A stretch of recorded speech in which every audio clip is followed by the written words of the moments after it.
और अब आपको तस्वीरें दिखाते हैं। मंत्री गजेंद्र सिंह खिमसर प्रेस कॉन्फ्रेंस करने के लिए पहुंचे हैं। सीधी तस्वीरें आपको दिखा रहे हैं। तस्वीरें जरा देखिए। ऑर्गन ट्रांसप्लांट फर्जी एनओसी मामला और राज्य स्तरीय कमेटी ने सरकार को जो रिपोर्ट सौंपी है उस पर प्रेस कॉन्फ्रेंस करने पहुंचे हैं। तस्वीरें आपको दिखा रहे हैं। साथ में शिवराज सिंह भी मौजूद हैं और मीडिया से रूबरू होने के दौरान क्या कुछ खुलासा करते हैं उनको जरा सीधा सुनते हैं। फर्स्ट इंडिया सबसे पहले प्रेस कॉन्फ्रेंस आपको दिखा रहा है, क्योंकि अगर चिकित्सा मंत्री खुद मीडिया के सामने प्रेस कॉन्फ्रेंस करने आए हैं तो मानकर चलिए एक बड़ा खुलासा होता हुआ नजर आ सकता है। तस्वीर आपको दिखा रहे हैं। राज्य स्तरीय कमेटी ने सरकार को अपनी विस्तृत रिपोर्ट सौंपी है। हालांकि उस रिपोर्ट में क्या है ये शायद खुलासा ना हो, क्योंकि रिपोर्ट एक गोपनीय मुद्दा और वो सरकार को सौंपी गई है। ऐसे में सरकार के स्तर पर क्या उसका खुलासा होगा? मंत्री क्या कुछ कह रहे हैं, सुनिए सर। प्रमुख प्रेस के सब लेडीज जेंटलमैन यहाँ पधारे हैं। आपका स्वास्थ्य भवन में आपका स्वागत है। और पूरे अप्रैल से लेकर ये मध्य मई तक जो एक बहुत ही गंभीर, बहुत ही भारी ट्रांजैक्शंस, फाइनेंशियल ट्रांजैक्शंस के साथ ये जो गोरख धंधा जो उजागर हुआ, और आप जो प्रेस के लोग जितने भी हैं, आज डेमोक्रेसी के अंदर, लोकतंत्र के अंदर आप जो एक वॉचडॉग का रोल खेलते हैं, जो कि लोकतंत्र के लिए एक बहुत ही अहम भूमिका आप निभाते हैं। हमने पिछले 1.5 महीने के अंदर पूरे विभाग ने पूरे जी जान से इस गोरख धंधे की रूट कॉज और इसके लीड्स के बारे में हमने गंभीर प्रयास किए। और आज जो हमारी जो 6 जनों की जो स्पेशल टीम बनी थी, जांच कमेटी, जिसका जो हेड थे हमारे मेडिकल कमिश्नर इकबाल जी, हमारी रश्मि जी अप्रोप्रिएट अथॉरिटी, पुलिस के भी थे, और हमारे जो अन्य अधिकारी जो इसके अंदर थे, आज सुबह अपनी जो है रिपोर्ट इन्होंने हमें प्रस्तुत की। और सुबह हमारे एसीएस मैडम के साथ हम सब ने बैठकर मंथन किया। और सुबह मुख्यमंत्री जी से भी मैं मिला था। 1 हफ्ते पहले मुख्यमंत्री जी ने मुझे बुलाकर बोला कि 1 हफ्ते के अंदर अंदर मुझे एक कंक्लूसिव रिपोर्ट दी जाए और सख्त कार्रवाई करी जाए।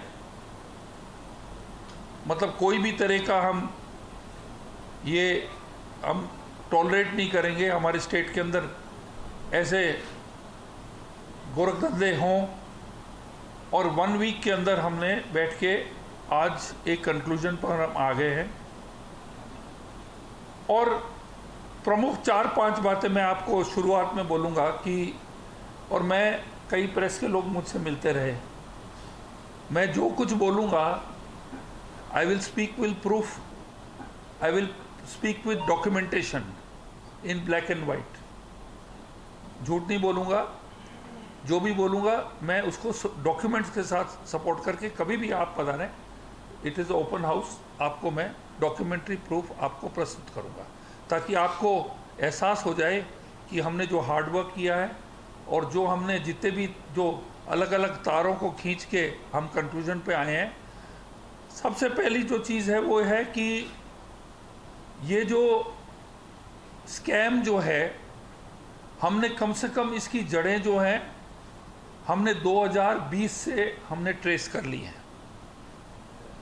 और आप इसमें अग्री करेंगे कि ये जो स्कैम को जो इनिशियल जो उजागर किया, जो विसल ब्लोइंग बजाई, जो सीटी बजाई, वो स्वयं हमारे डिपार्टमेंट ने ही एसीबी को जाकर शिकायत की ये तो शायद ये गंदा धंधा जो है अनडिटेक्टेड रहता कई महीनों या वर्षों तक। ये जो भी हुआ है ये इसके 3-4 कारण थे। एक तो था कि जिस तरीके से 2022 के अंदर 2 बहुत इंपॉर्टेंट कमिटीज बनी थी, स्टेट एडवाइजरी कमेटी और स्टेट ऑथराइजेशन कमेटी। इसके अंदर हमारे प्रिंसिपल सेक्रेटरी हेल्थ चेयरपर्सन थे, हमारे एक नॉमिनी थे सरकारी सीनियर ऑफिसर। तो ये इस तरीके से चल रही थी, मीटिंग्स हो रही थी। लेकिन 2022 में इसको मर्ज करने का प्रस्ताव आया और 2023 में ये दोनों कमिटीज मर्ज हो गई और मर्ज होने के बाद में प्रमुख सचिव को इन कमिटी से हटा दिया गया और सरकार का जो एक नॉमिनी था उसको भी वहां से हटा दिया गया।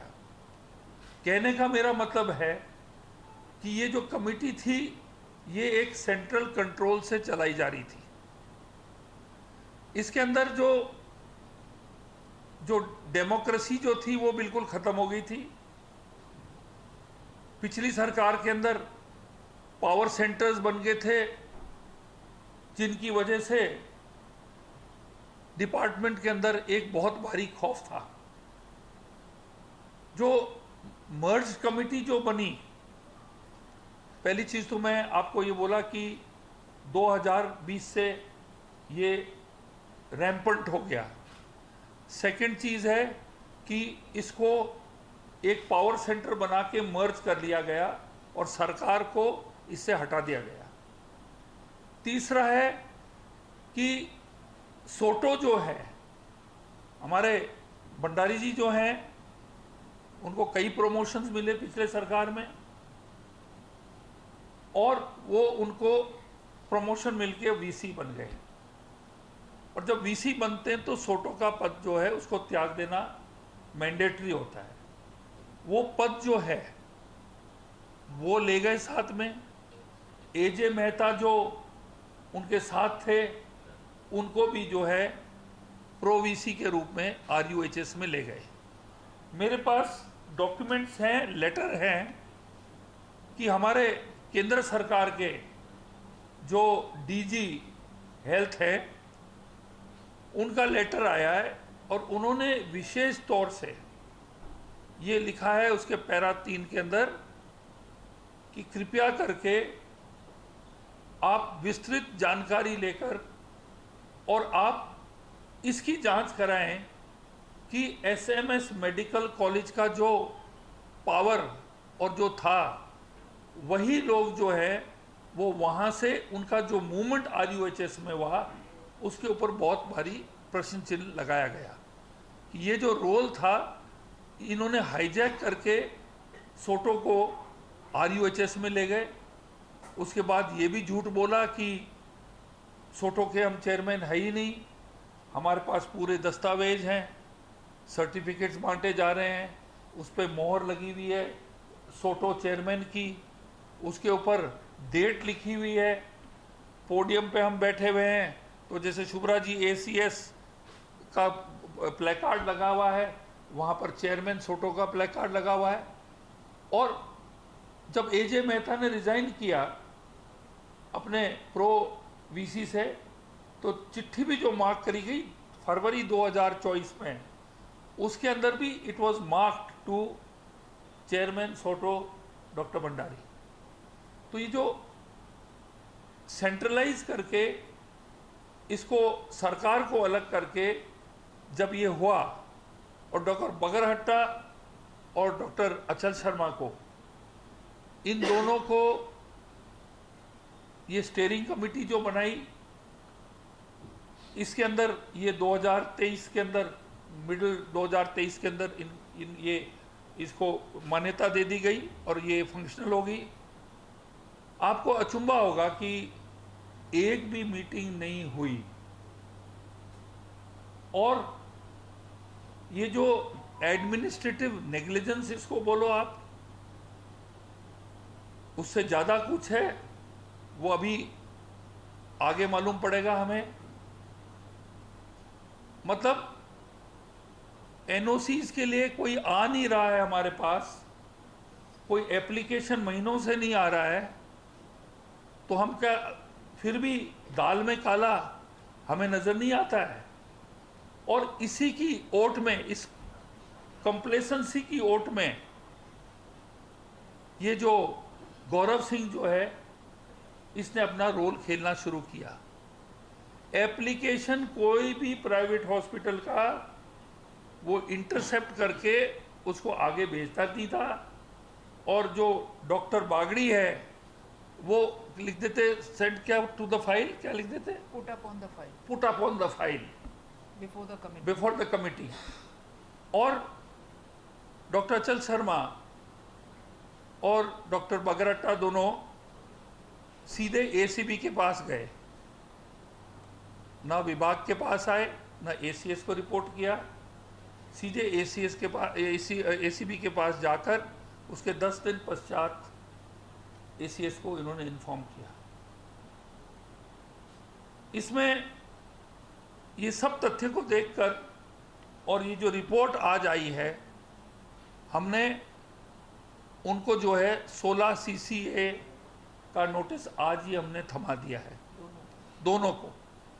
और डॉक्टर बागड़ी को हमने सस्पेंड करके और हटा दिया है वहां से उनके पद से हमने हटा दिया है और उनको, 16 सीसीए का और 16 सीसीए का हमने नोटिस दिया है। तो पहली चीज जो है कि 2020 से ये गोरख धंधा चल रहा था।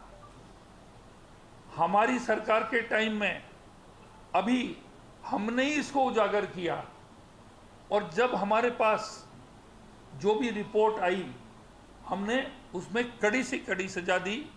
प्रिंसिपल को बर्खास्त किया हमने मेडिकल कॉलेज एसएमएस से, सुपरिंटेंडेंट को हमने बर्खास्त किया सुपरिंटेंडेंट के पद से, वाइस चांसलर को हमने गवर्नर साहब से मिलकर सब तथ्य बता के उनको हमने रेजिग्नेशन उनसे करवाया, रेजिग्नेशन उन्होंने दिया। और अब डॉक्टर बागड़ी के ऊपर भी हमने बहुत कड़े कदम उठाए हैं। तो जो कंप्लेसेंसी को, इसको लेतलाली बोलो, ये जो इर्रिस्पॉन्सिबिलिटी से जिस तरीके से इस विभाग को और सरकार के हाथ इन सब कमिटी से काट के सेंट्रलाइज पावर के साथ जो पिछले 3-4 साल के अंदर जो किया गया, उसका नतीजा जो है वो आज राजस्थान को पूरे देश के सामने शर्मिंदा होना पड़ रहा है कि ऐसा स्कैम हमारे यहाँ पर